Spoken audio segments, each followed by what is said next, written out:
let me do a quick introduction of our panelists, both personally and professionally. So first off, I have Adam Becker, the VP of Go-to-Market Strategy at Conga. In a fun personal fact about Adam that I learned last week during our dry run is he is, in addition to being the VP of Go-to-Market Strategy at Conga, he is also a semi-professional rally car driver. So if anyone here is passionate about that or wants to hear some interesting stories, Adam has them. And he oversees on the professional side a lot at Conga. So he joined Conga by way of acquisition several years ago. He currently oversees 3 teams: field operations, data and analytics, and partnerships. And so he lives and breathes pipeline management in his day-to-day role. Conga also has a bunch of products and expertise in this particular space. So very excited to have you with us, Adam. Before I move on to Scott, why don't you give us the lowdown? What's the embarrassing song or artist? I'll say a playlist. How about that? Looks like Alyssa mentioned, I think it's Alyssa mentioned Mulan. I actually do show tunes. I have a number of show tunes that I sometimes break out in song with poorly, I would say. Most recently, though, I've been kind of going through the Hamilton soundtrack over and over again. So I don't think that's embarrassing. That's awesome. But I mean, talk about a combination that I would not have necessarily put together as semi-professional rally car driver and show tune aficionado in Adam Becker. So theme song from Cats as you're going around. Oh, that's great. All right. Well, thank you, Adam. And then so next up we have Scott Lichtenstein, who is the CEO of BuyerSite. So fun personal fact about Scott that I learned is he actually started his career as a professional poker player. So, made the very logical linear path from, professional poker player to now CEO of an early stage startup. But Scott, as a CEO of BuyerSite, BuyerSite currently uses machine learning and AI to identify essentially what wins deals for sales managers. So when it comes to understanding your pipeline, data points, indicators that obviously influence outcomes, it is literally in the product and the company that Scott is building. And so lots of expertise that Scott kind of brings to the table on this particular subject. So excited to have Scott with us as well.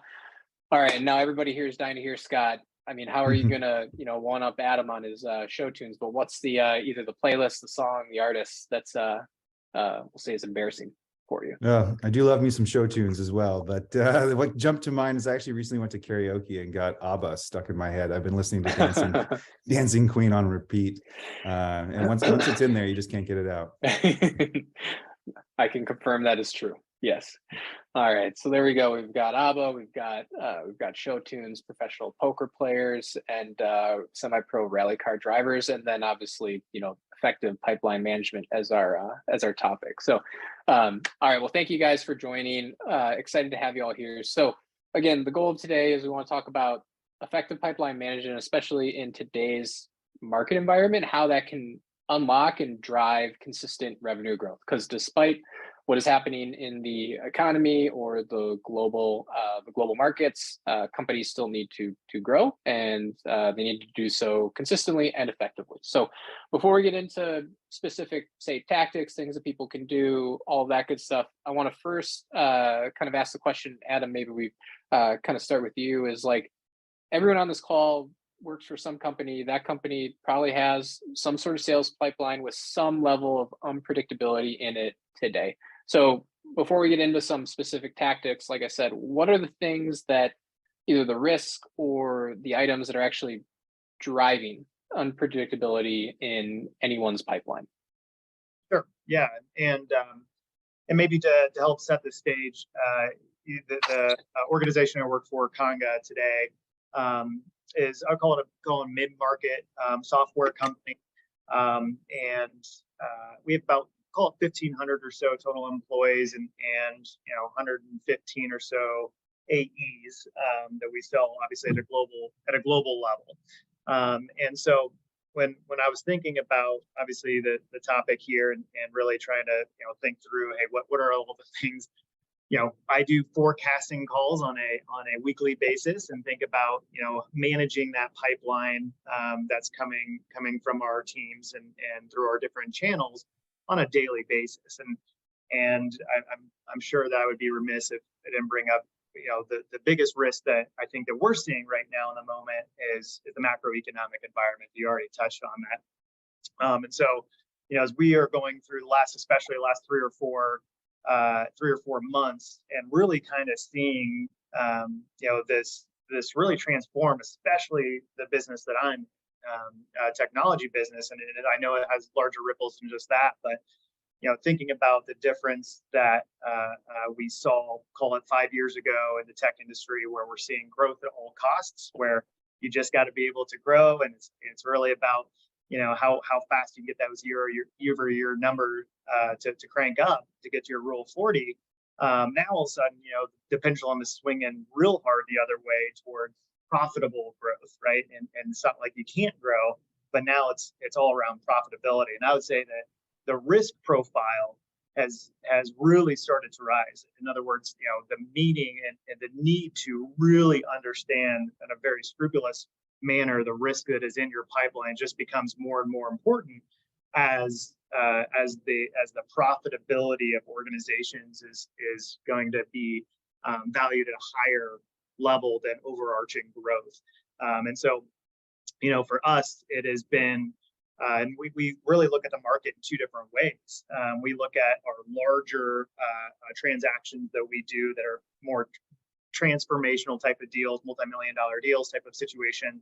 And then we have a transactional business, high velocity, kind of many hundreds of thousands of transactions a month.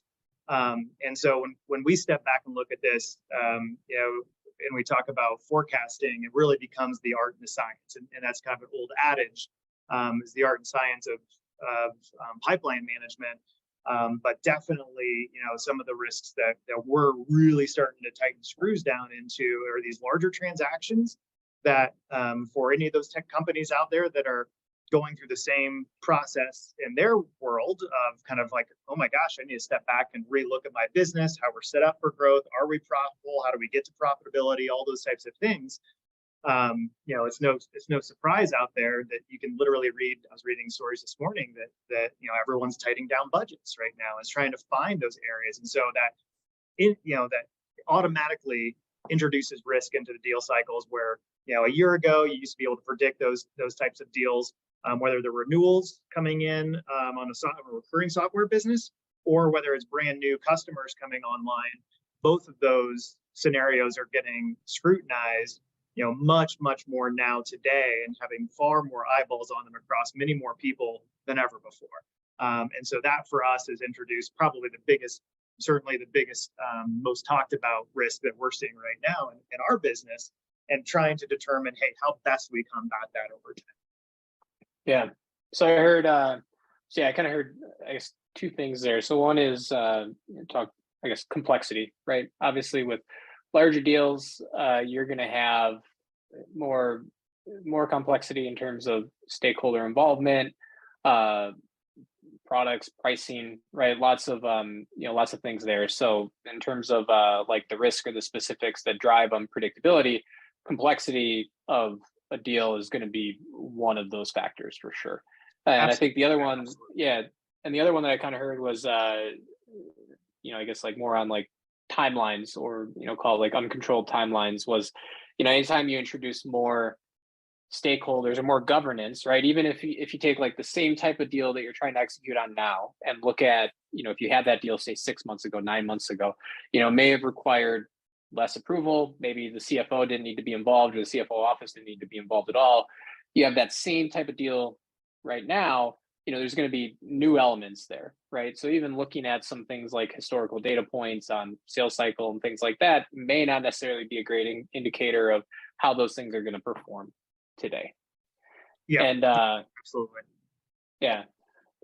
So Scott, also want to get kind of your take on this in terms of, especially, you're obviously in the like you're building a technology product, you're running your own kind of sales process, but then obviously the product that you're building has a lot of requires a lot of these data points as well. So what are some of the specific, again, kind of risk or items that drive unpredictability in pipeline today that you're seeing, either personally, based on your own experience, based on the things you're doing at buyer site today, but then also that influence the way that you're building your product?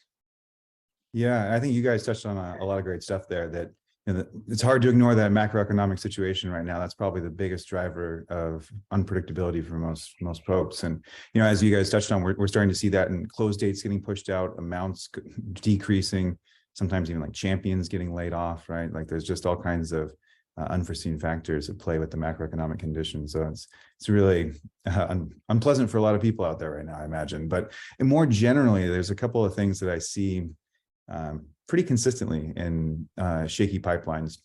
One of them is the consistency of the definitions, where if you might have a team of multiple sellers where each seller thinks the stages mean something slightly different. So they think that where they are in the pipeline, like where they are in the process, it has a different definition than the seller sitting next to them.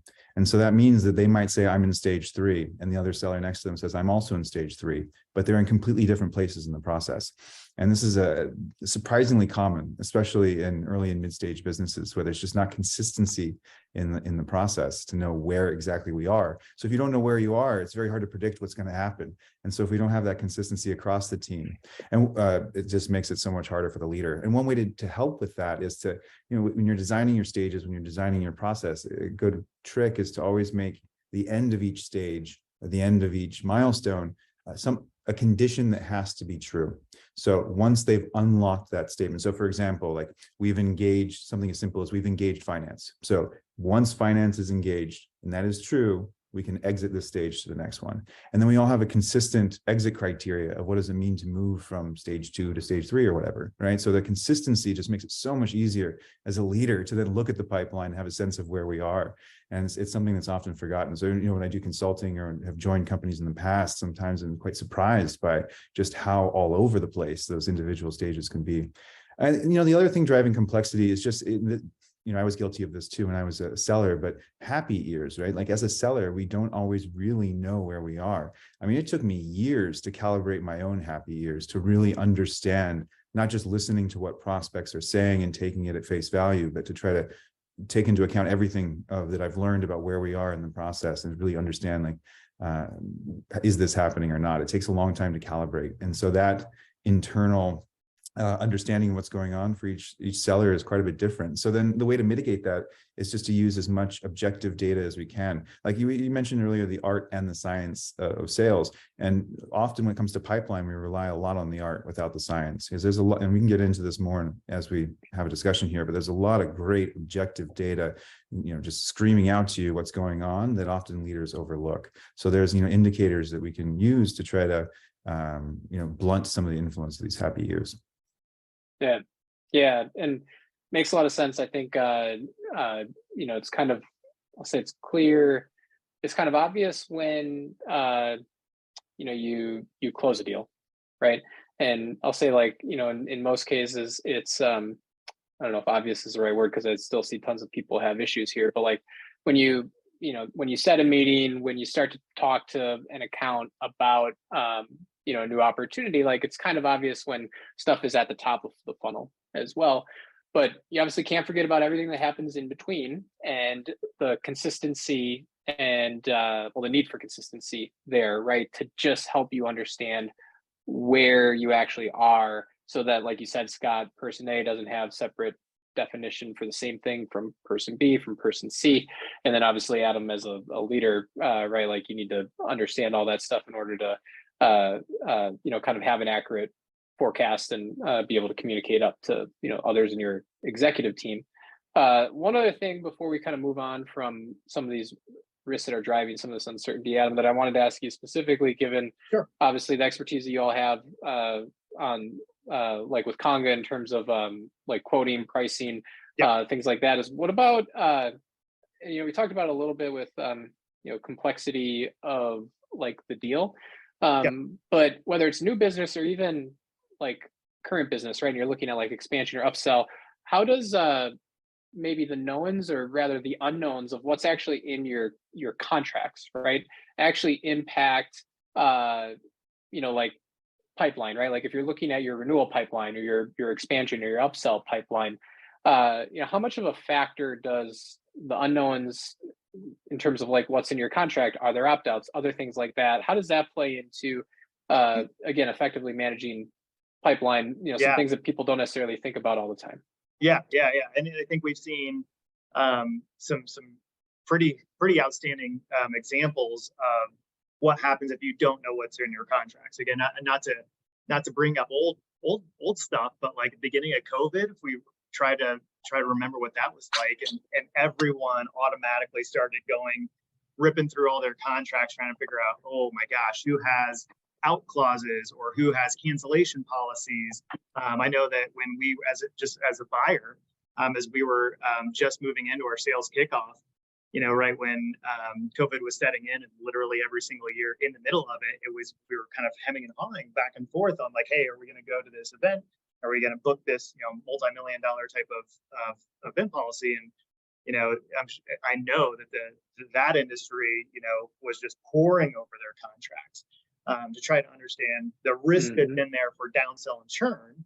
That certainly is one big area that we focus a lot of effort on is obviously understanding the risk, and the value obviously for understanding risk is really going to be for the finance teams and obviously anyone in the customer success teams to understand how they're going to maintain their renewal rates.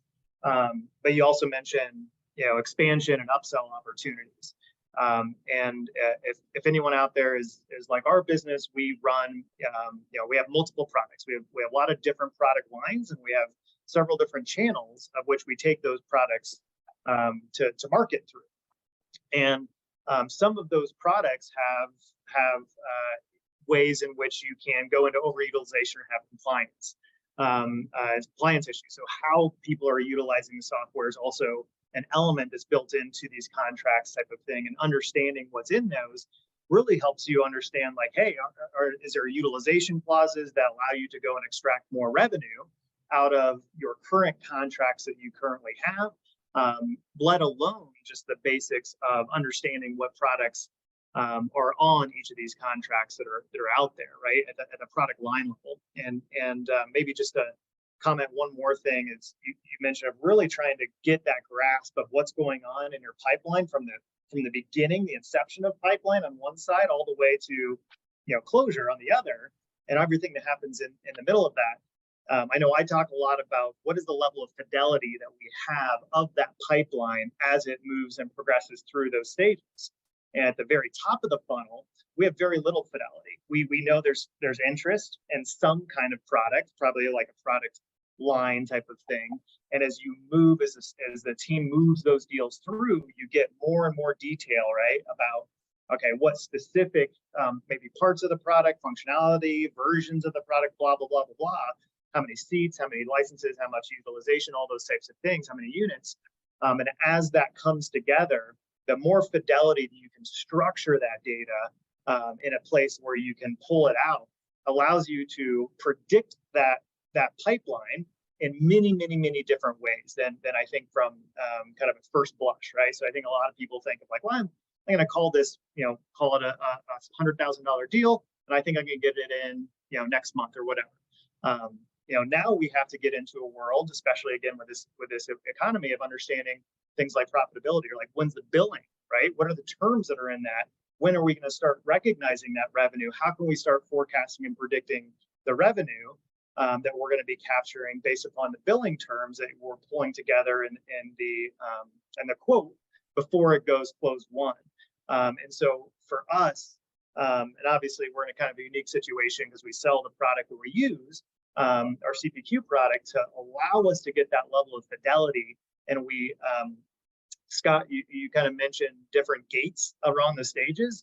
That's exactly what we set up, and the consistency that we're trying to implement. We're not perfect by any stretch of imagination by chance.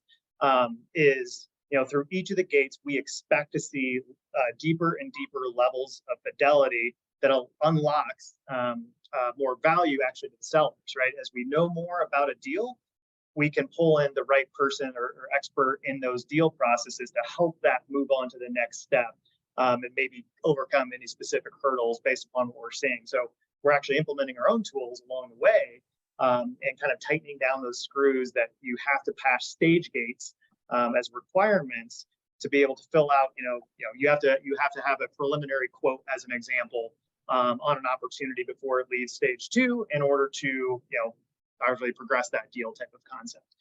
So we get value out of it. We also try to ensure that the sales organization also extracts value from that. I'm also a big proponent of not just putting gates in process to make sales reps' lives harder to do. Yeah, makes sense. So I think, all right, so we talked a little bit about kind of the risks that are causing unpredictability in pipeline. So I think everyone here can look at the current pipeline. First thing to look at is level of complexity, right? And complexity can be complexity in deals, products, pricing, complexity in how you go to market or sell, right? Are there resellers, other channels involved, right? The more parties that get involved, the more complex anything is going to be. And all of those things, the more complex, at the end of the day, the more complex a deal, the more unpredictability you're ultimately gonna have with it. The other thing we talked about was timelines and kind of uncontrolled timelines, right? CFO office, finance getting more involved, other stakeholders having to be involved in the approval process today is just going to mean that sales cycles are going to take longer, and that the same deal today can look different and take longer than it would have 9 months ago. And so the experience or data points you might even have there may not necessarily be a good indicator of. Just a comment, because again, this comes up like on a daily basis. I feel like for us, companies are installing new processes rapidly, very, very rapidly, especially the larger the organization. All of a sudden, someone's going to buy software, and I've experienced this myself internally of like, oh, we have a new threshold that we need to go get new approvals on. So like a really easy question that we're asking our reps are, do you know how to buy software in your company, right? And so we're kind of going a little bit back to the basics and challenging our buyers and our champions on these deals, just to say, hey, have you checked in the last month to see if any of your policies or practices have changed for deals of this size? And unsurprisingly, we're finding out that we're helping people learn along the way. Like, actually, we just relaunched this, and I didn't know that we needed to do this.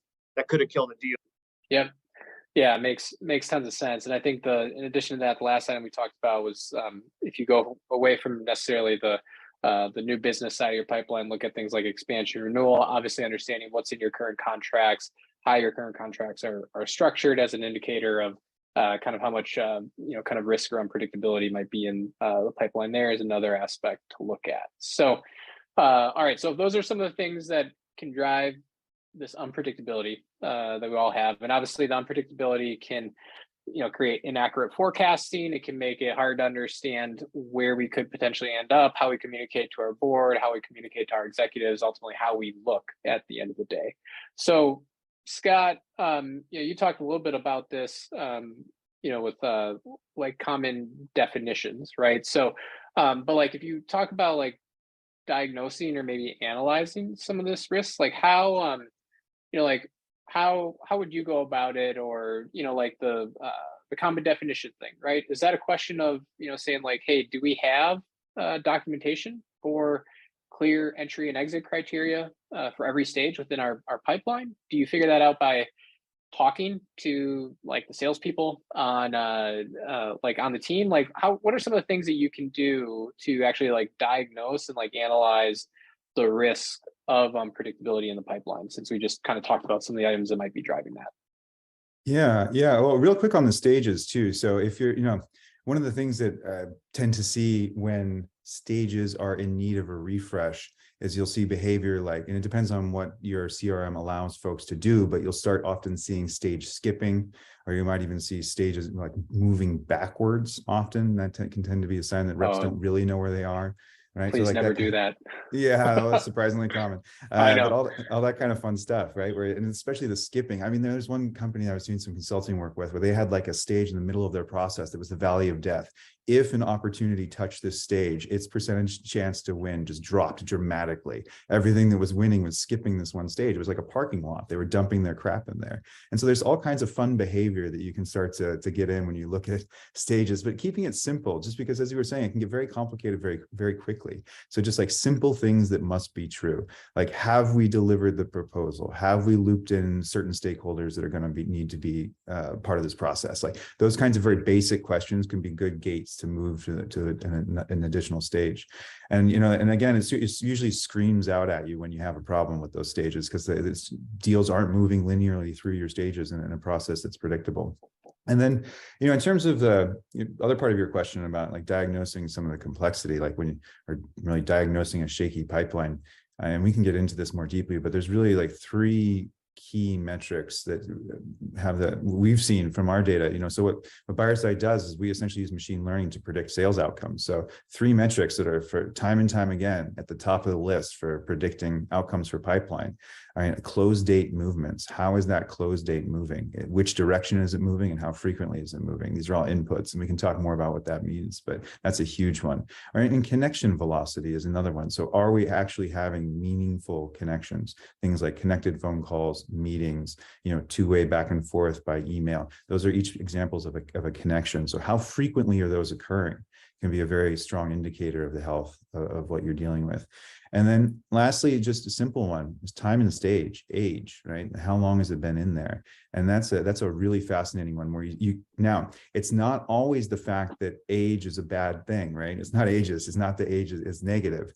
We've seen some really interesting effects where there's one organization we were working with where they had a very high close rate if the age was low. And there was like, again, this sort of valley where as things got to this middle ground, the close rates were dropping very dramatically.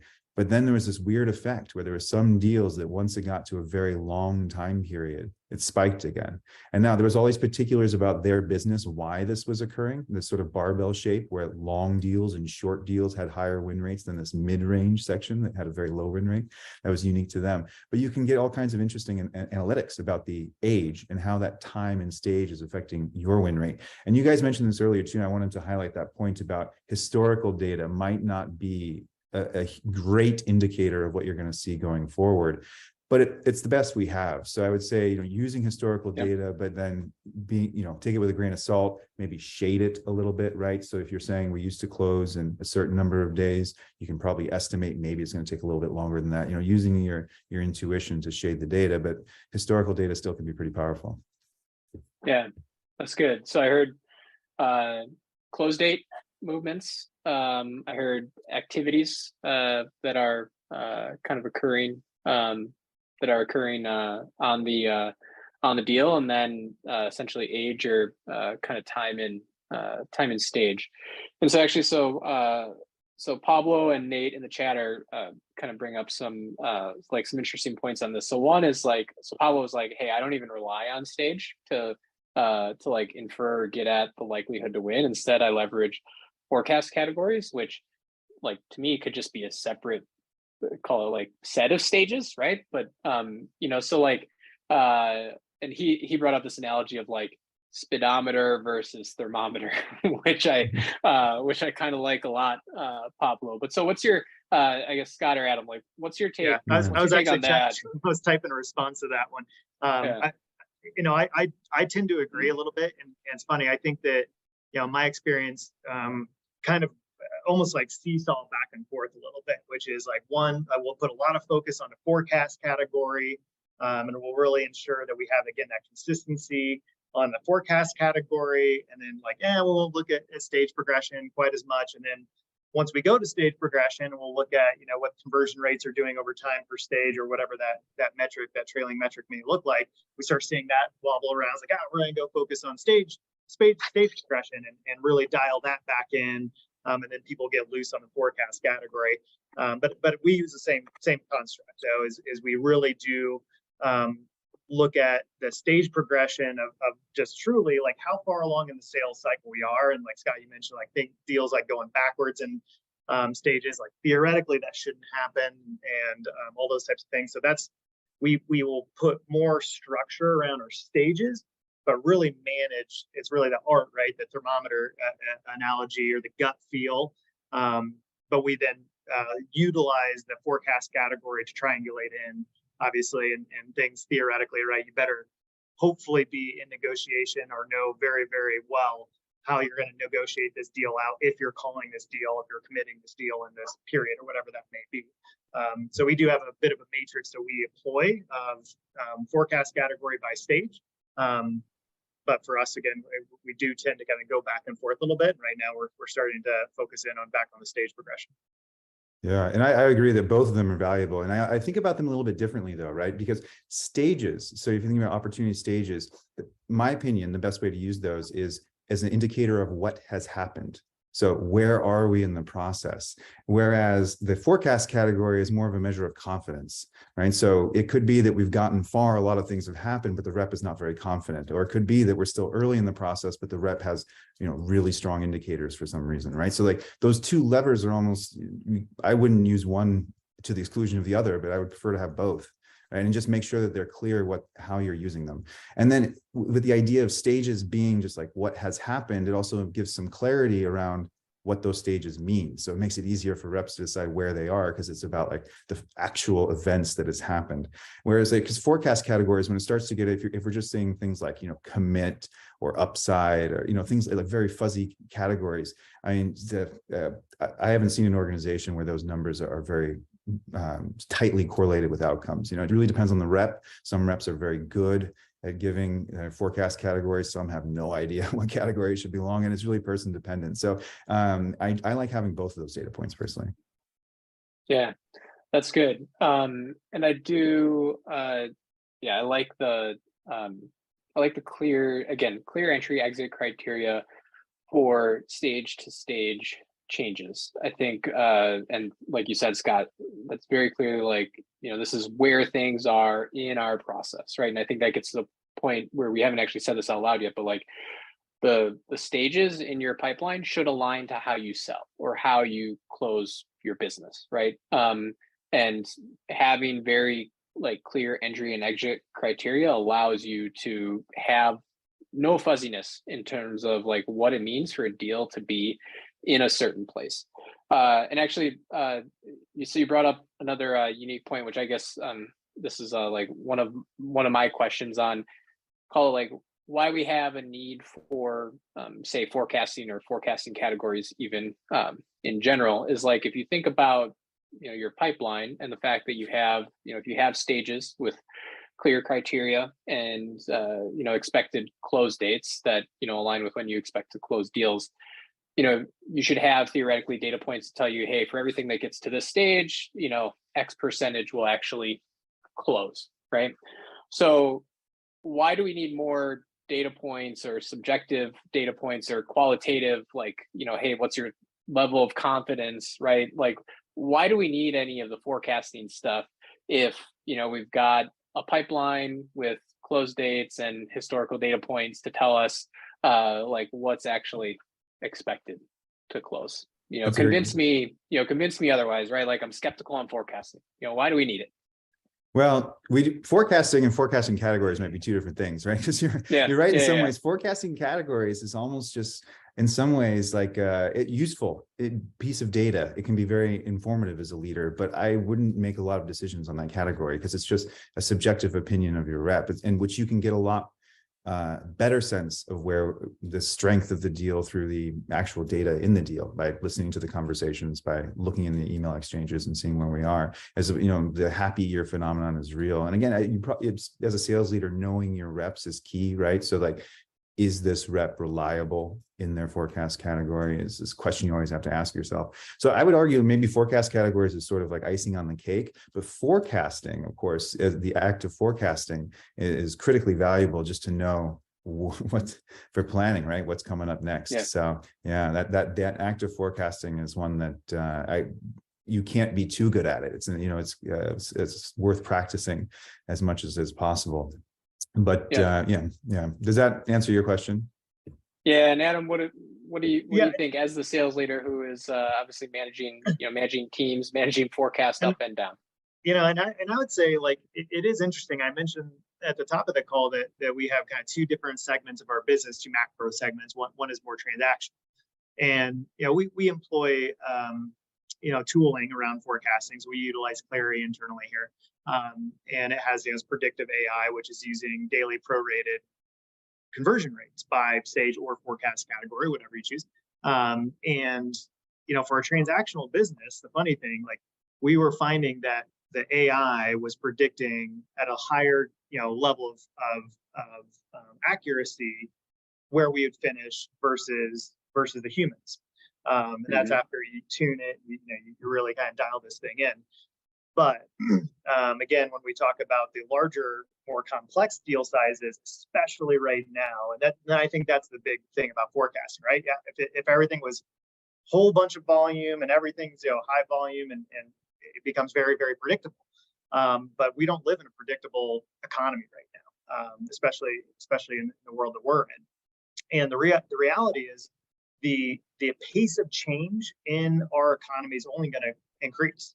That is kind of what business is doing. The pace of change is increasing over time as technology continues to play a bigger part of it. And that change is exactly why we have forecasting. So we have to understand what is changing in the ecosystem so that we can better react and more realistically set better expectations. All of this is simply setting expectations, whether you're a private company or whether you're a public company, doesn't matter. Forecasting is all around setting expectations, and nobody likes it when your expectations aren't exactly met. And so, for us, that at the end of the day is like we are trying to be, as many steps out in front of what those changes to the environment are, whether it's intrinsic or extrinsic, doesn't really matter. But we are trying to predict better than everybody else. If we can do that, then we can run our business better than everybody else and be more competitive. Yep.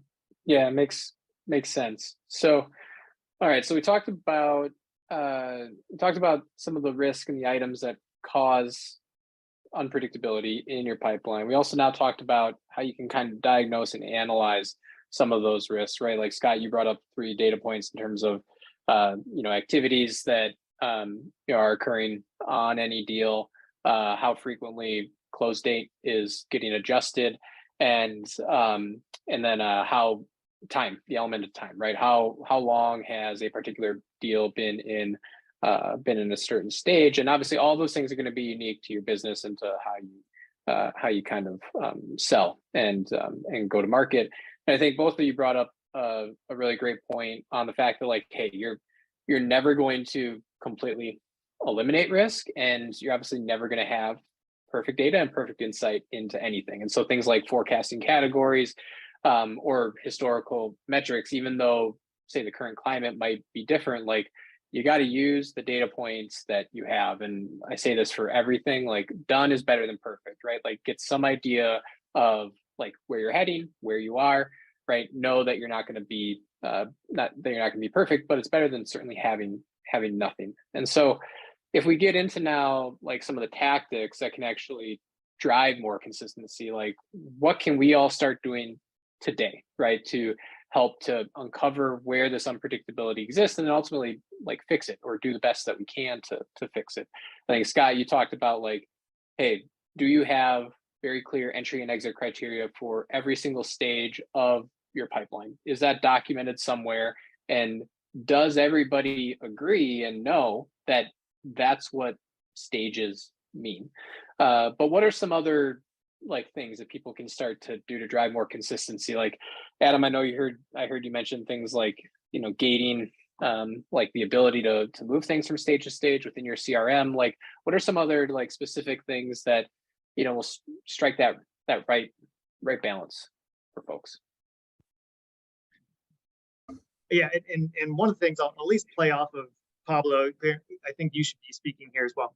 I was reading through your comment around some of the planning, right, you can do. And so one of the things that I think we're talking a lot about, kind of short-term forecasting right now and predictability.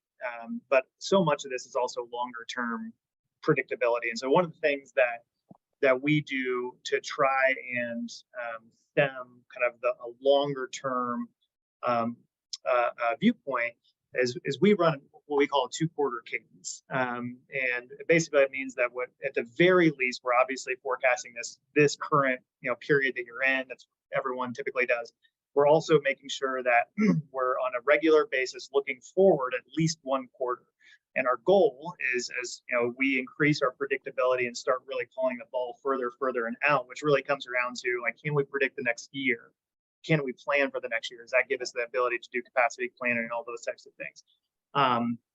But it's never too early to kind of start thinking out in front. And so we are pushing that envelope, I would say, of making sure that we are predicting and forecasting at least 1 quarter in advance, so that at least we have assumptions, right? Because all this build models, you have assumptions that you put into these things, and it lets you test those assumptions and test whether you feel like you're doing a good job or not once reality actually hits. And so, I think one area that we are working on to really control the predictability is thinking further out, making sure that we're by the time we get into a quarter or get into a period, it's not the first time we're looking at the pipeline and be like, oh gosh, yeah, I guess the first week we have to clean this thing up.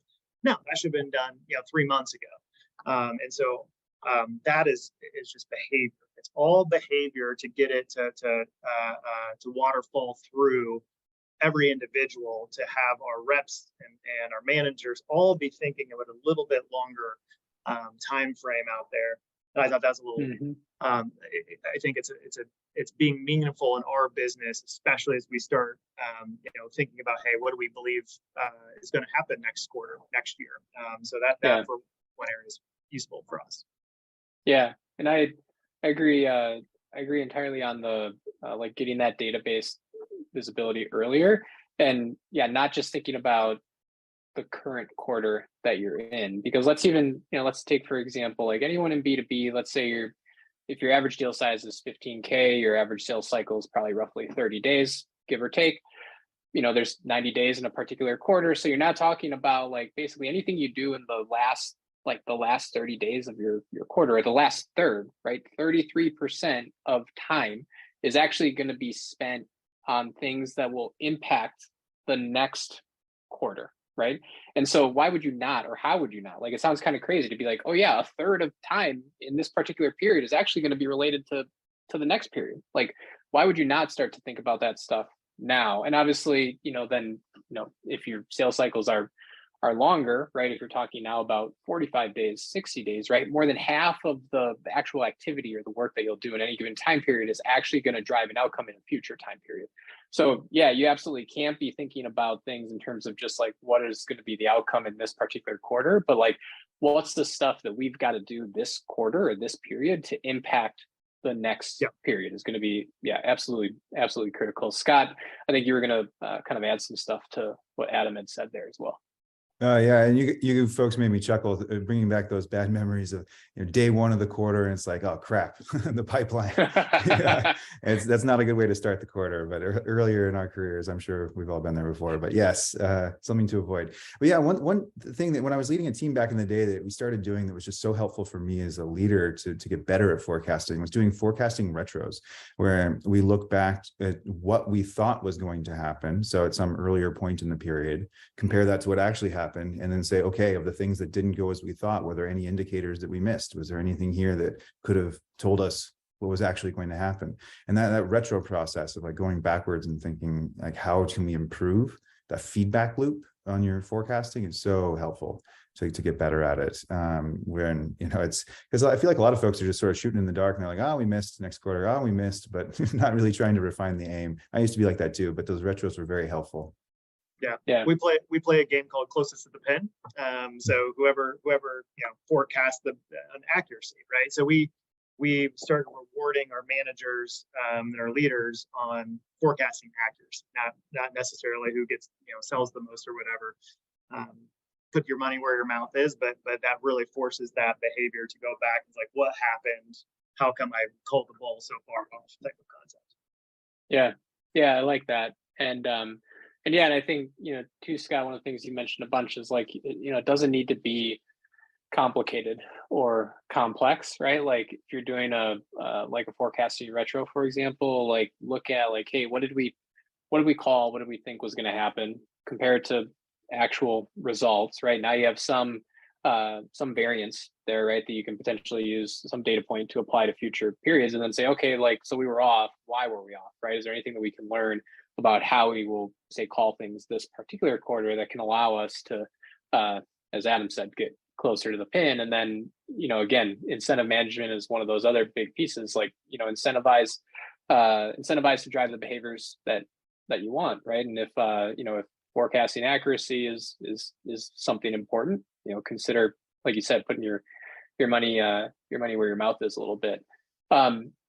Adam, question for you. I think one of the things that, I don't know, maybe we often overlook, especially if say we are working at a software company or a SaaS company trying to sell software to other people, is that we are also a buyer of software for ourselves, right? And so how can we learn about how things have changed internally for us, or the discussions that we're actually having internally, say within our own finance office, CFO office, within our own buying committees, right? Like how, at Congo, like have you all looked at that? Like, well, hey, based on like what we're going through as a company, like here's what our buyers are probably going through, and hey, sales team, here's how we can learn and kind of use that information to help actually drive our own performance and effectively manage our own pipeline. You brought up one of those basic questions before of like, are you able to actually buy software? Like, has this? I'm guessing that maybe that came from something like that. But exactly. And I was gonna say, I don't want to say it's an excuse, but like, why did this deal not make it into the quarter? Well, they implemented. Well, we're doing it. We're doing the same thing that they're doing. They're like, it's oftentimes what I hear is like, we're doing the same thing. So that's like, that's not an excuse. Yeah. We know we're doing the same thing. One super tactical thing, can't do it for every single deal, is we're focusing on the CFO to CFO engagement. So what we'll do is, again, it's a decent sized deal, right? Is we'll say, hey, I know that we're midway through this, but would it be useful if our CFO and your CFO connected just to talk through how we're running our business versus how they're running their business? And we've actually found a lot of success around people of like companies or what have you, finding empathy in that one and utilizing I would say a pretty basic sales tactic, which is executive connection, but doing it with the context of, hey, how's your business changing differently from ours? And again, we're kind of in the business of selling revenue predictability, which makes it a little bit easier for us to say that. But it's finding those angles to really both understand, obviously, to share what we're doing, what we're changing on our side.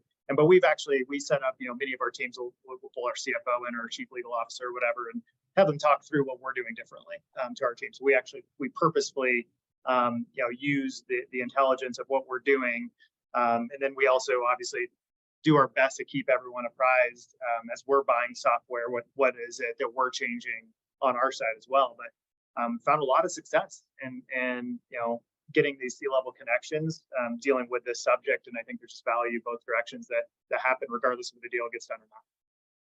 Yeah. And Nate asked a follow-up question on that. Is that more to kind of increase the pull of your offering on the CFO to CFO connection, or meant to kind of reduce, I'll say, anxiety? Yeah, it's certainly, it's more reducing of anxiety. Like, again, people buy from people at the end of the day, and the people are the people that you're going to trust more, right? The devil you know is better, devil you don't. And so for us, it is an awful lot of this is reducing anxiety. It's empathy, right? It's like we get in these conversations, hey, we're going through the same thing. We understand, all these types of things. And for us, it's really having that level of confidence that we're not some fly by night, business, and we're not, doing anything fancy on our side. We're just as real as anyone else out there and facing the same issues. I think it just brings empathy into the conversation and it humanizes it. Yeah, it makes sense. And then, Scott, what about you in the last, couple of minutes that we have here? I mean, we talked about some tactics on creating more consistency, getting database visibility. Earlier, you brought up 3 great data points there. Defining stages, making sure obviously that like CRM is set up to capture some of those data points that you mentioned, right? Make sure you're able to measure things like days in stage, and that activities are making their way, onto contacts and opportunities in your CRM, that you can measure how frequently close date is getting pushed. And then we also kind of talked about looking further ahead than just within your current period, right? Like stuff you're going to do in this period is meant to impact or drive outcomes in future periods. And you don't want to wind up, as you said, Scott, on day 1 of your current period and be like, oh crap, we've got some pipeline that we need to clean up. But what are some other, tactics or things that we can kind of leave the crew with here to help drive more consistency? Yeah, a very interesting topic. I do like that CFO to CFO connection, especially if you can get that angle of making it a worthwhile conversation for them. And really, it just leads to the principle, I think, which in this kind of environment is really important. It's just the bigger deals are going to need more attention, right? You're going to take more time, more gifting, more hand-holding, more everything to get them across the finish line. So I would expect, more effort as a seller or as a leader to get things to where they normally would have taken probably a little less effort. And that sense of urgency is going to be even harder to create, right? Because when they're not feeling it, right? When people's budgets are frozen anyway, it's going to be really hard to manufacture urgency. So just paying attention to those little details will be really helpful. And one mistake I see in these kinds of environments, old enough to remember the 2008 financial crisis, and keep building pipeline during this period. That a lot of people take their foot off the gas from prospecting, or I've seen a lot of like SDR teams being significantly reduced or cut entirely. Teams are just like not trying to build the pipeline. I feel like that's a pretty big mistake, actually, that if you take so long to get those flywheels of pipeline generation turning, that if to take your foot off that gas right now, you're going to feel that pain in the near term. And this macroeconomic situation might continue for quite a while. We might be in it for a little bit. And if you're 6 months out and didn't build that pipeline today, that's going to be really painful. So that's keep a focus on the top of the funnel too, while we're hand holding the bottom all through their deals. And I think at a high level, those are kind of some of the suggestions. But if folks have more specific data questions, happy to get into nerd out on any of those specifics. Yeah, and that makes. Yeah, go ahead, Adam. I'll kind of go on a quick data item. I think one thing, and Trevor had a question of adjusting to, I think is some consistency. I think we talked about a little bit is conversion rate at the end of the day is kind of really your best metric to see what's changing within the business. And there's plenty of tools out there that take snapshots and look at your conversion rate, compare that conversion rate to previous quarters or a period's conversion rate. But at the end of the day, I think that's still going to be your best barometer. It's a history looking barometer to determine what's changing with our business. But when it comes down to data, for me, that's kind of the biggest area I'll use that term fidelity, the level of fidelity that we can get in our conversion rates and how those conversion rates are changing over time. That is exactly where we're looking at our risk profile. Is do we expect is the forecast or whatever we're calling in line with the historical conversion rates, and based upon the conversion rate trend over the last XYZ period of time, do we really think we can do it, right? And so if we see someone's calling 10% above a conversion rate that they would need, it's going to be like, I just don't see it, guys. And same concept goes is you can really start understanding where people maybe be holding back a little bit and sandbagging. If they're like, you're only going to close this much out of all of this, when history would say you're going to close a lot more, stuff like that. So for us, we keep our eyeballs on a daily basis on our conversion rates. That's data thing. I go for hours and data stuff. Yeah, and I think at the end of the day, right, the data is meant to tell a story, but you're the one who has to tell that story. And so, for example, if you're looking at like historical data, but that the environment has changed, right? If for example, Adam, if I'm like on the other side of that forecasting call with you and I'm like, I'm calling a number that might be below, say, a historical, conversion rate. And I'm like, well, yeah, but the reason why this is lower is because, I'm now bringing the CFO in to talk to their CFO. Things are taking longer and, it just takes a little bit more time than it used to. That's why I'm calling a number that's lower. That's the story I tell you. You're like, hey, that makes sense. We're actually doing that. Okay, let's move on, right? Like that's how you can leverage the qualitative with the quantitative aspect of of ultimately what you're doing here. Not to gloss over, just like underscore what you said, that's what prompts that conversation, right? Otherwise you're like, okay, sounds good, everything looks good, great, awesome. Like have conversations in these forecast calls, and you got to challenge people, and that really gets that healthy dialogue going, and it challenges them to make sure they understand their business, and obviously again that waterfalls down throughout the organization. Yep. Good. Well, that all makes tons of sense. I think we could probably go on talking for hours, but we'd lose everybody here. So with that, I mean, we're at top of the hour. Adam, Scott, I want to thank you all very much for participating in this, for dropping some knowledge on folks for the last hour or so. To everyone who attended, thank you all very much for tuning in. Scott and Adam are both available on LinkedIn. I think I saw them both drop in their LinkedIn profiles. Feel free to hit them up on LinkedIn. Also, they're both in the RevOps Co-op Slack group, and we'll probably continue some dialogue in our Slack group as well. So feel free to jump in there, DM them, participate in our channel discussions there as well. And like I said, this is recorded. We'll share the recording with everybody after the discussion along with the written summary. So with that, I will let you all run. Again, Scott, Adam, everybody, thank you for attending and participating. And I will see you all on the flip side. So thanks a bunch. Take care, everybody. Thank you. Take care. All right. Bye.